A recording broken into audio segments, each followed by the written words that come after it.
responsibilities, and I'm sure you can guess what those are. Number one is to make sure you get your money's worth. Right? When you shell out your cash, especially these days, you want to make sure you get full value for the money you spend. And I know the tab for the seminar was not that much.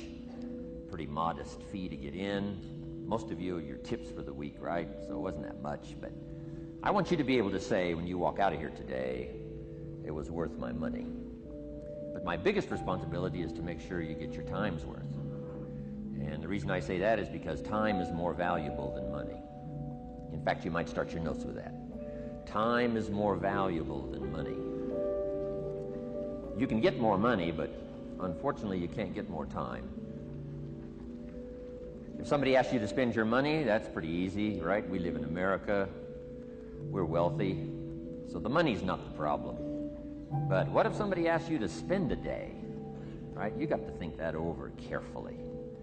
And I know you did. I wouldn't waste one of my days, not for anybody, not for anything. Once I understood how valuable they were, I don't waste any.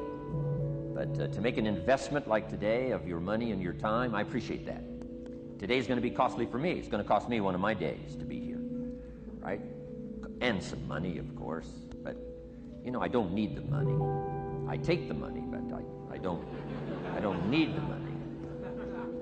But guess what I do need? The time. So I'm here not to just joke with you. I'm here not to just tell some funny stories and give a performance and walk away. I'm here to give you some value. And I want to make it worth your time. I'm going to invest a day. You're going to invest a day. Let's get the most out of it and see what we can walk away with today. Anyway, for you that have not seen me before, just very briefly, let me just tell you my story. I grew up in Idaho, farm country, southwest corner of Idaho. In fact, my father still lives on the old homestead where I grew up.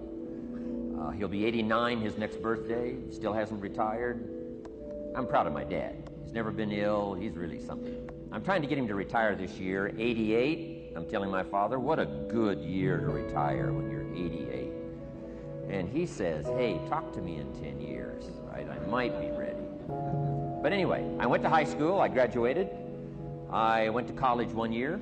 Halfway through my second year of college, I decided I was smart enough, so I quit. One of my major mistakes. I should have stayed in school. But I thought, heck, you know, I'm smart enough to get a job. That's what life's all about, right? Get a job, pay your bills, work hard, stay out of trouble, keep your fingers crossed, hope for the best. And I figured I was at least prepared to do that. So I quit college and went to work. A little while later, got married, got my little family going, and I'm out there doing what I thought was the best I could. But about age 25, I'm starting to struggle. I've purchased a little more than I can conveniently pay for on time. And the creditors are starting to call saying, hey, you told us the check was in the mail. What's the deal? And I'm getting embarrassed by that. I'm also embarrassed, big mouth me, with all the fancy promises I made to get married. I'm way behind on those promises. And I'm getting discouraged, wondering what to do. And I thought, well, maybe I should go back to school. Right? 1 year of college, pretty short on an application. But, you know, tough to go back to school, right? Especially when you got your family going. Time to stay is when you're there.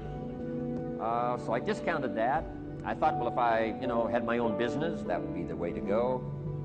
But, you know, I'm short on money. Too much month at the end of the money. If you've ever been there, that's where I was, age 25. So I had to discount that. And I'm discouraged, wondering, where do I go from here?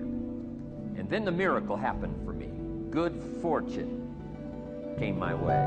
And who can explain good fortune? I don't know. Remarkable things that happen to you at a particular time. Sometimes it's just unexplainable how those things happen. One of my friends says, well, hey, things don't just happen. Things happen just. Another good note for your notes. Things don't just happen. Things happen just. And maybe that's it. I don't know. I'm an amateur on life, I guess, like most of us are, trying to figure it out, how to make it valuable. But I was ready. And my good fortune was, at age 25, I met a very wealthy man. His name was Mr. Schoaf, Mr. Earl Schoaf. a friend of mine had gone to work for him, and he started telling me about this man. He said, "You got to meet this man I've gone to work for. He's wealthy, but he's easy to talk to. And he's got a unique philosophy of life." And the more he kept talking about this man, I thought, well, I've got to meet this man. So sure enough, shortly after that, I had a chance to meet this remarkable wealthy man, and I was impressed. He was wealthy. Sure enough, he was easy to talk to. I was so intrigued, within a few minutes, I said to myself, if I could be like him, a farm boy from Idaho, if I could be like him, I'd give anything. And then I thought, if I could just get around somebody like him, and if he would teach me what to do, I would be willing to learn. I'm coachable. And that was my good fortune. A few months later, this wealthy man that I met, Mr. Schoaf, took a liking to me, hired me, gave me a job. I went to work for him.